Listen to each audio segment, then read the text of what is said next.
नमस्कार दोस्तों, मैं हूं आप सबकी दोस्त स्निग्धा और फिर से स्वागत कर रही हूं आप सबके अपने चैनल हिंदी क्लासेस स्निग्धा पर।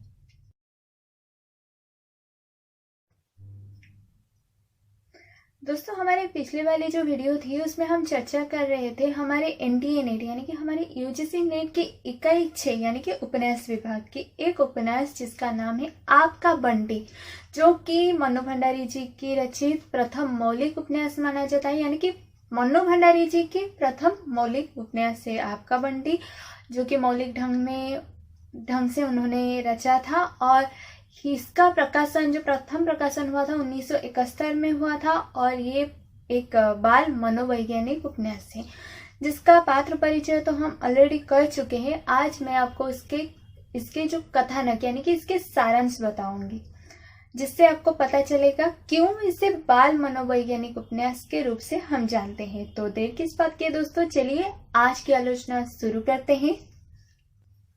दोस्तों, आपका बंटी ये एक उपन्यास मनोवैज्ञानिक उपन्यास है मनु भंडारी जी की, जिसमें मुख्य भूमिका यानी कि मेन कैरेक्टर के रूप में है बंटी, जो कि एक छोटा सा बच्चा है जो कि 6th यानी कि 6वीं कक्षा में पढ़ता है।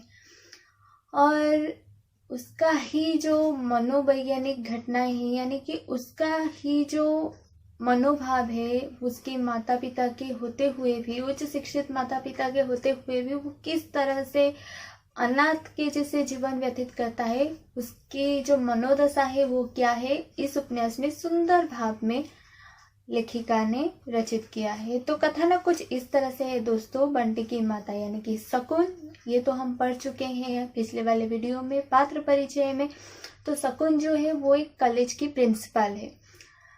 आप समझ रहे होंगे कि किस हिसाब से वो शिक्षित है। वो एक कॉलेज की प्रिंसिपल है यानी कि उच्च शिक्षित महिला है, वो स्वतंत्र मनोभाव की है, वो शिक्षित है और आधुनिक भी है। और उसके पिता जो है वो है अजय, वो भी एक उच्च पद की अधिकारी है, वो भी शिक्षित है। दोनों के बीच में संबंध सही नहीं रहते क्योंकि दोनों ही अहंग भाव के शिकार है, दोनों में ही अहंग भाव बराबर है। जिस हिसाब से वो एक दूसरे के साथ नहीं रह पाते, अंतिम परिणाम अहंग भाव से लेकर ये होता है, उनके अहंग भाव के कारण उनकी जो वैवाहिक जीवन है वो अच्छे से नहीं चल पाता, उनकी डिवोर्स हो जाती है।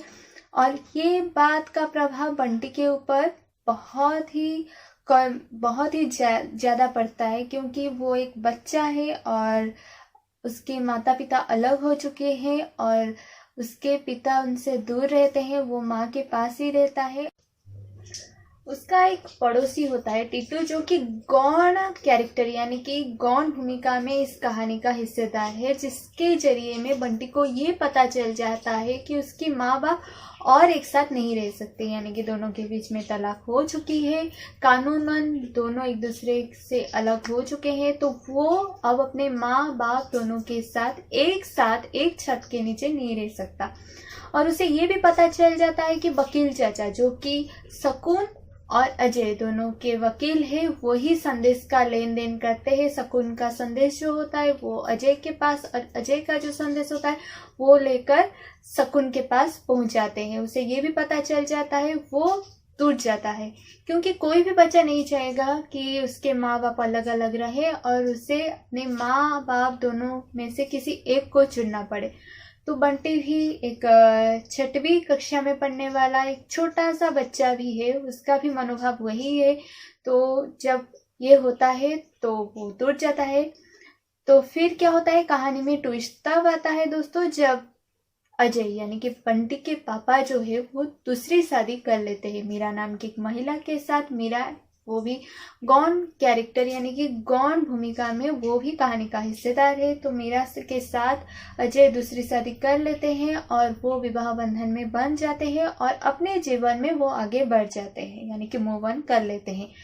इसका पता जब शकुन यानी कि उनकी पहली बीवी यानी कि बंटी की माँ को पता चलता है तो वो पूरी तरह से टूट जाती है। हाँ, ये तो सच है, वो अहंग भाव के कारण यानी कि अहम भाव के बस में आकर वो भी अपने वैवाहिक जिंदगी यानी कि वैवाहिक जीवन को बचाने की कोशिश नहीं की, परंतु वो बहुत ही ज्यादा प्यार करता है अजय, बहुत ही ज्यादा प्यार करती है वो शकुन बहुत ही ज़्यादा प्यार करती है अजय यानी कि अपने पति से, जिस वजह से वो स्वीकार ही नहीं कर पाती कि उसके जो पति है वो दूसरी शादी कर चुके हैं। तो वो टूट जाती है।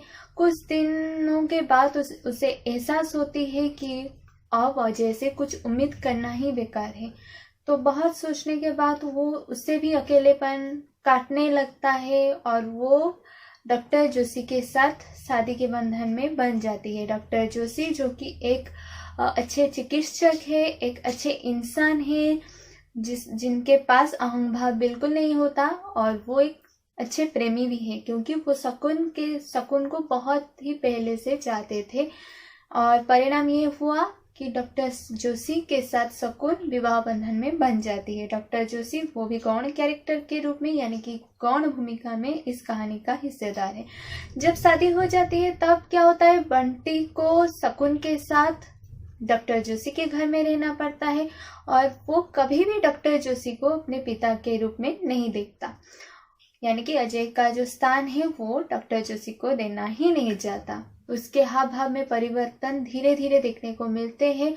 वो पढ़ाई में मन नहीं लगता, उसका खेलने कूदने में मन नहीं लगता और ज़्यादा बात भी किसी के साथ नहीं करता। ये सब जान पाती है, उस चीज़ों को शकुन जान पाती है और उसकी वजह भी उसे पता चलता है, परंतु जानकर भी वो अनजान बनी रहती है क्योंकि वो दोबारा अपने जो खुशहाली है, अपने वैवाहिक जो जीवन है उसे बर्बाद करना नहीं चाहती।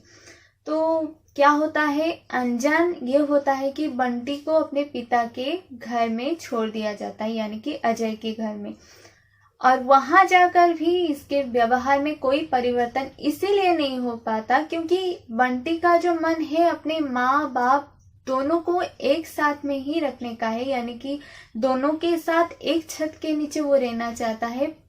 यहाँ पर शकुन और डॉक्टर जोशी के साथ उसे रहना पड़ रहा था और वहां पर जब वो अपने पिता को पाता है तब उससे अपनी माँ की कमी महसूस होती है, यानी कि शकुन की। वहां पर वो मीरा यानी कि जो कि अजय की दूसरी पत्नी है, उससे कभी भी वो अपनी माँ शकुन की जगह नहीं दे पाता। तो वहां पर भी वो वैसा ही रहता है। तो अजय डिसाइड ये करता है कि बंटी को हॉस्टल में छोड़ दिया जाए। विरोध करती है मीरा पर कुछ नहीं कर पाती क्योंकि अजय भी अहंभाव का शिकार था और उनके अजय और शकुन की वैवाहिक जो जीवन थी वो बर्बाद हुई थी दोनों के ही कारण, यानी कि दोनों के अहंभाव के कारण।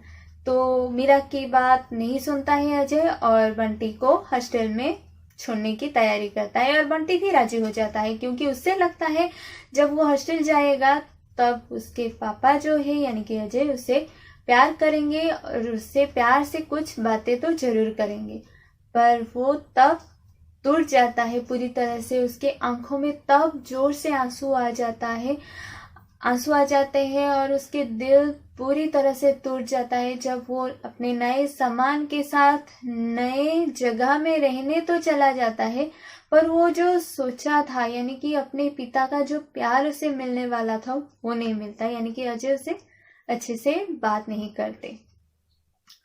तो दोस्तों ये थी कथानक। अंत में बंटी को हॉस्टल में छोड़ दिया जाता है। तो दोस्तों ये थी पूरी कथानक यानी कि सारांश आपका बंटी का, और इसका नाम जो आपका बंटी इसीलिए है क्योंकि यहाँ पर बंटी भरा पूरा परिवार का हिस्सा है, यानी कि उसके माँ बाप उच्च शिक्षित है, दोनों ही शिक्षित होने के साथ साथ दोनों ही अमीर भी है, परंतु एक अच्छा भरा पूरा फैमिली यानी कि परिवार का हिस्सा होते हुए भी अनाथ जैसे विकलांग अनाथ जैसे जो जीवन है वो बंटी व्यतीत करता है। एक अनाथ बच्चे के जैसा ही वो रहता है, जैसे कि उसके पास अपने माँ बाप नहीं है, उसी हिसाब से वो रहता है, जिस वजह से इसका नाम है आपका बंटी। यहाँ पर माँ बाप दोनों को ही बंटी के लिए समय नहीं होता, दोनों ही एक दूसरे से तो अलग होते हैं, बच्चे को भी वो पूछते नहीं है, अपने अपने प्रेम संबंधों में वो व्यस्त हो जाते हैं और बच्चे को अकेला छोड़ देते हैं। माँ को पता चलती है पर माँ क्या करती है, अपने स्वार्थ को देखती है, अपने प्रेम संबंध को अपने स्वार्थ को देखकर वो बच्चे को अकेले ही छोड़ देती है। तो इस वजह से शायद मनु भंडारी जी ने इसका नाम, इस उपन्यास का नाम दिया है आपका बंटी, जहाँ पर माँ बाप के लिए भी शिक्षा आपको मिलेगी इस उपन्यास को पढ़कर। एक बच्चे की जो मनोवैज्ञानिक बात है, यानी कि बच्चे के दिल की बात है, वो आपके सामने खुल जाएगा। तो दोस्तों, उम्मीद है आज की वीडियो आपको जरूर पसंद आई होगी। अगर आपको कोई भी सवाल मुझसे पूछनी हो तो आप मुझे मेल कर सकते हैं। मैं अपनी ईमेल आईडी के साथ साथ फेसबुक और इंस्टाग्राम के लिंक भी दे रखी हूँ नीचे डिस्क्रिप्शन बॉक्स में, आप वहां से ले सकते हैं। हाँ दोस्तों, अगर आपको कोई भी सवाल मुझसे पूछनी हो जरूर मेल कीजिए, मैं उसका रिप्लाई ज़रूर दूंगी। अगर वीडियो अच्छी लगती है तो आप उसे लाइक करें और मेरे चैनल को भी सब्सक्राइब कीजिए। तो आप सबके साथ बहुत जल्द मुलाकात होगी दूसरी नई वीडियो के साथ। तब तक के लिए नमस्ते।